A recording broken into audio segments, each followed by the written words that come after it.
Hi everyone, so I'm Coben, and we got our Mythic Guldan kill a couple of weeks ago now, and I thought I would just do a video with some commentary to give people an idea how me personally I handled the fight and certain things I did which might help you.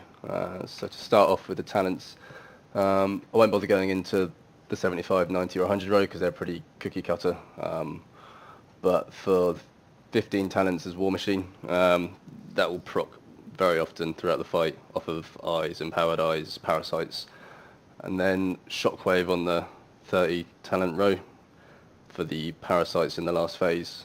Not necessarily needed if the rest of your raid has decent stuns, but very good as a backup, and double time isn't necessarily used if you properly use your leaps and your charges. And then between Avatar and Wrecking Ball, Avatar will just it will just do better throughout the entire fight. And when eyes start to melt after just a couple of pulls, once people start to get used to it, Wrecking Ball really just loses a lot of value. Okay, so before we actually start the pull, I will kind of say this wasn't, it wasn't a massively high pass for the fight. In terms of the rest of the raid, it was reasonable DPS, but this is more just how I approach the fight to do what I thought was necessary to get the kill during progress. So holding CDs certain places, using them on certain mobs and that kind of thing. So we start the pull with a Old War pre-pot. Prolonged might do more in the eyes, I guess, because it's a lot more AoE, but I went with Old War. So I'm charging in, then Rampage, and what I actually do is leap to where the boss is going to be before I DOS, which hopefully keeps you in range for the auto attacks to reset Battle Cry. And also what I haven't done is I haven't used Odin's Fury, because if you use it on pull, it's not going to be back up in time for the first set of eyes. And then we've got the link down here for people to break bonds, which I haven't got, so I've just followed the boss to get those auto hits to try and get the Battle Cry procs for the first set of eyes. As soon as everyone's broke the bronze, using the extraction button again, trying to get those procs on coverage of fates. You can probably hear in the background, I haven't really got many, so I'm a bit pissed. Just going through the normal rotation, eyes are spawning, so whirlwinding, trying to get those procs, still not happening. Sometimes you'll get it, sometimes you won't, and it's finally gone, so popping that and then Odin's Fury and then smashing the ad, trying to get it down before it casts the second trap. Making sure to avoid the souls, I can't remember what they're called to be honest, but just stay out of it. And then back on the boss, making sure you're facing towards the middle of the room, so if you get knocked back, which I have been. Now, I know that the way we handle this is everyone will try and get to the closest point for one person to come with the bubble and protect us so we can break our bonds. So I've headed straight towards the middle, and you see someone's running in their Cloud 9 to place a bubble for us all. Run in, pop that, and leap back in, because I'm not going to need that leap later on. Not yet anyway. Then again, just going through the rotation, pretty standard. And I'm holding CDs for the eyes basically, because they're the kill targets here, and that's where you'll get shitloads of your damage. So whirlwinding before they come, ready for a Battlecried Rampage into the ads with Avatar, followed by Odin's Fury, and then DOS immediately. I can get quite a lot of enrage and frothing time on your Draft of Souls. I don't think it's worth holding the draft. I'm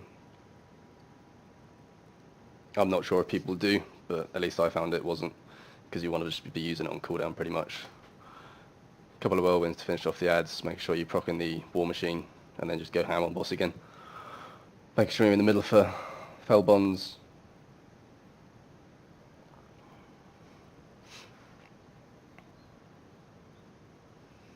And then it's pretty chill at this point. Just doing your rotation. You should find that for every single pack of eyes you'll get Battle Cry and Odin's Fury back, which is just the dream really for Fury.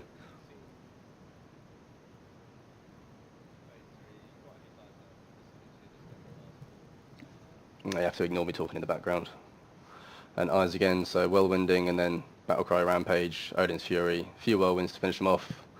Making sure I get a Bloodthirst on the end there to re-enrage before Battle Cry runs off.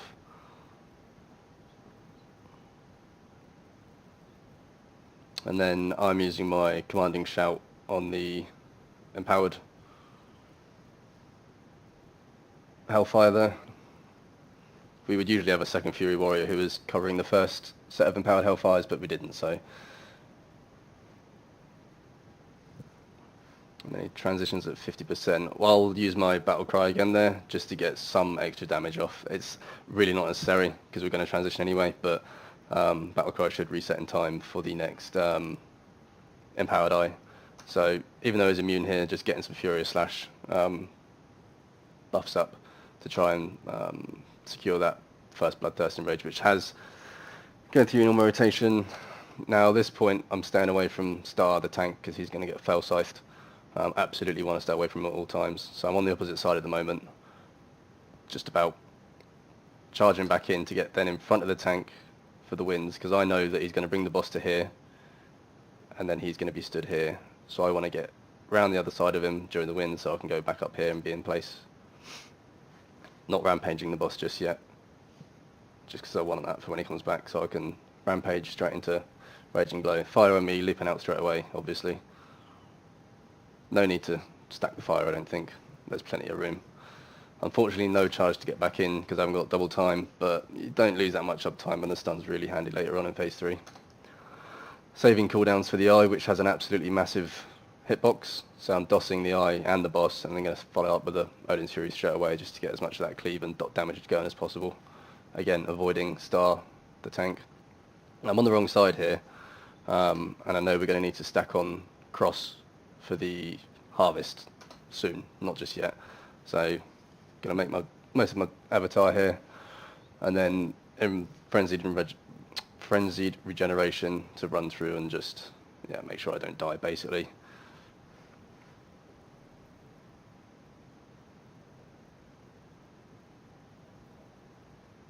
Bit of a funky moment there. I think I couldn't decide whether to stay or go, because you don't really want to get clipped by the storm. So running around to orange, because I know that the tank is going to come through here, he's going to stand here, and the boss is going to teleport exactly here. I'm saving my leap every time for flames, because you really don't want to be caught out of a position where you haven't got leap to drop flames safely. So we've got the eye spawning again, and CD saved for it, so I'm going to be pumping those into the eye, really getting that eye damage going. Consistently throughout the progress, Fury Warriors, we were doing, most of the eye damage, the empowered eye damage, and that's pretty much because we're putting draft straight into the boss, into the eyes, and you really don't want them duplicating. So although overall boss damage is going to be lower, eye damage, which is key, is going to be really good. And again there, when we got winds blown back, I avoided the tank and run back round to the boss. So harvest again, and here I'm just getting myself in position because I know I'm still in range of healing, I'm not going to die. The tank has run off this way, so I know as soon as he finishes this cast, the boss is going to dart to the left. I just want to try and follow him, keep uptime going. There we go. Another storm incoming as well, so getting ready just to move back across the platform. Now at this point we have an eye spawn, it's like double eye, so you get one and then another one, and it's going to spawn on the opposite side of the room, but the boss is going to be here. So what we do is we have a portal down, and I know that I can take that,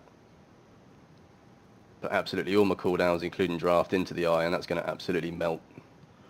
Absolutely melt. And then I'll be waiting for this flame cast in case I get it. But if I don't get it, I'm going to leap behind the boss and try and keep Juggernaut stacks up. If I do get flames, I'll be leaping over here somewhere to drop them. Yeah, nice, didn't get it, so behind the boss, keep Juggernaut going, even though I've got no rage, which sucks. Managed to not drop stacks, that's good. Now this eye is always a pain, because there's no CDs, so it's just put your rotation into it and pray for Battle Cry resets, which I can't remember if it happens here, but avoiding the tank again. And it's really not the end of the world if you walk over patches of fire that do little damage. If it means not getting cleaved or getting the eye damage, you can take a few ticks.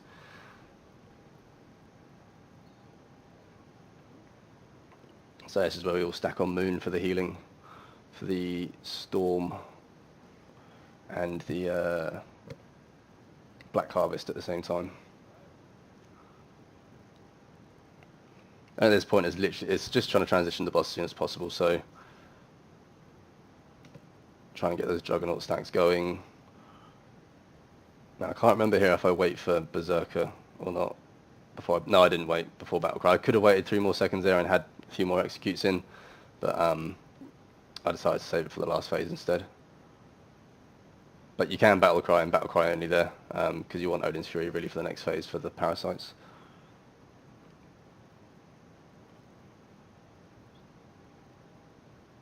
So just transitioning the boss.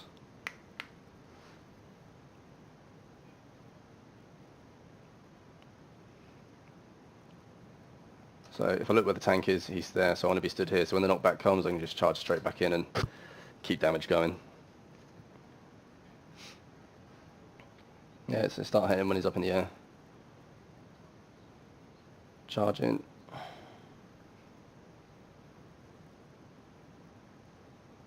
So we've got the first set of Parasites coming in now. Now, Shockwave is brilliant for this, because if you can clip the boss as well, you'll have Shockwave for absolutely every single Parasite wave, which is just great. So I'm going to be stunning and then putting Draft into the ads. And there's no real need to Odin's Fury, I don't think, because I prefer to save it for the next set of Parasites. Switch into the ad just to get as much damage on possible before the off-tank pulls it away. You don't really want to follow him too much in case you get hit by Flame Crash or the main tank's out of position and you get Soul Severed. And yeah, it died really quick anyway. So next wounds again, you see Shockwaves off cooldown. And because I didn't use Odin's Fury before, I've got it for this packet. So Battlecry, Odin's Fury, absolutely melt, and just back on boss again. And of course getting those juicy War Machine procs. So there's another ad getting gripped in by the DK, which is super handy. And then getting as much damage in that as possible. You really want to be focusing your prio targets, so the Flames of Azeroth, the Parasites, because the boss damage is really quite passive. So this set of Parasites is a bit kind of dodgy sometimes, because you've only got Battlecry, and we very soon need to heal up the Demonic Essence for the Soak phase. So Battlecry, kill those with Shockwave, and then straight into the Demonic Essence, heal it up, get in the bubble.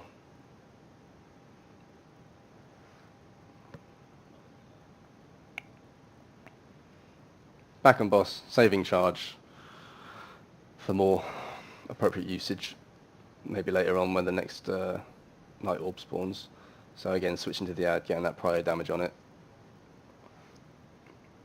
Getting as much as you can until the Parasites are spawning, in which you come back and stun them. Again, no cooldowns here, which really isn't ideal, but the other DPS can carry that damage, no worries.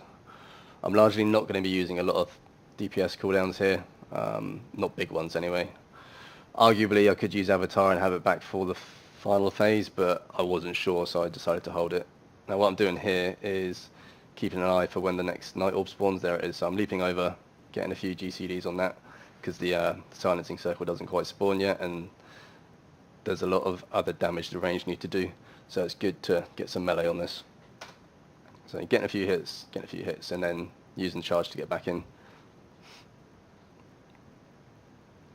Now there's one Parasite spawned early there.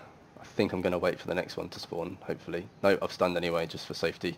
And then only Battlecry, because I know that the Soak phase and the Visions is coming very soon, so I want to be saving Draft and Avatar for when the boss is taking 150% extra damage. Yeah, so Parasites almost went a bit tits up there, because we had strange spawns, a couple more spawn there, but not the end of the world. Other people had covered stuns, and letting ranged finish off that ad while I just wailed on the boss. So that's dead. Popping Command and Shout before we go in, because this is quite a lot of raid healing. Healing these up, stepping out because I'm getting low. Heal them up, heal them up, heal them up. And into the bubble. Now at this point, we're going to be coming out bosses 150% extra damage. We want Bloodlust, which actually isn't back for another 10 seconds, but it's going to be cooldown straight into the boss Now here I should have obviously second potted. I don't know why I didn't. I thought I pressed it, but I didn't. But you should be second potting here for sure. So damage absolutely all going into the boss. I think I don't notice until Bloodlust goes off that I haven't potted. So stunning these, almost a bit pear-shaped there because first time getting this far and you kind of get a bit boss hungry. Bloodlust finally, and I've noticed my pot, so I've pot that.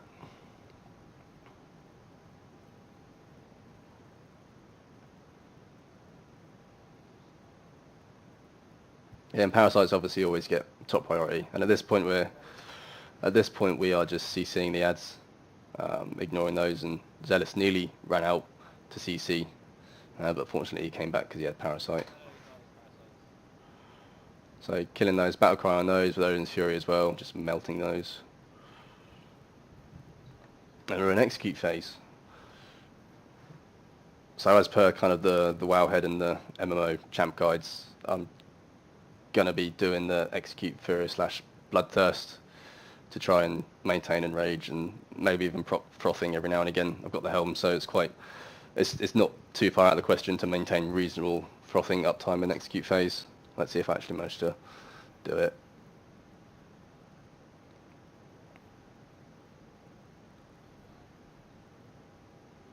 Not getting a lot of Bloodthirst crits, which is sad. 3 stacks of Taste for Blood there is crazy. It's annoying.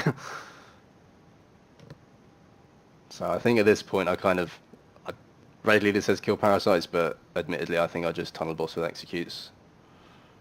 Yeah. And we killed it. So yeah, that's pretty much how I did the fight for the first kill. There's loads of ways you could probably squeeze out more damage in general using the legendary belt on the ads, is I think quite a popular way of doing it in phase 1, but it's just padding. Using CDs more regularly, regardless of whether they're going into the Empowered Eyes or the boss, but I always choose to hold mine to go into the eye because if that duplicates, it's really a pain and you get a hard time if you're a raid leader. And you know, general stuff like that. But hopefully that was relatively, you know, informative, and you get some info from that. Anyway, cheers. See you on the next one.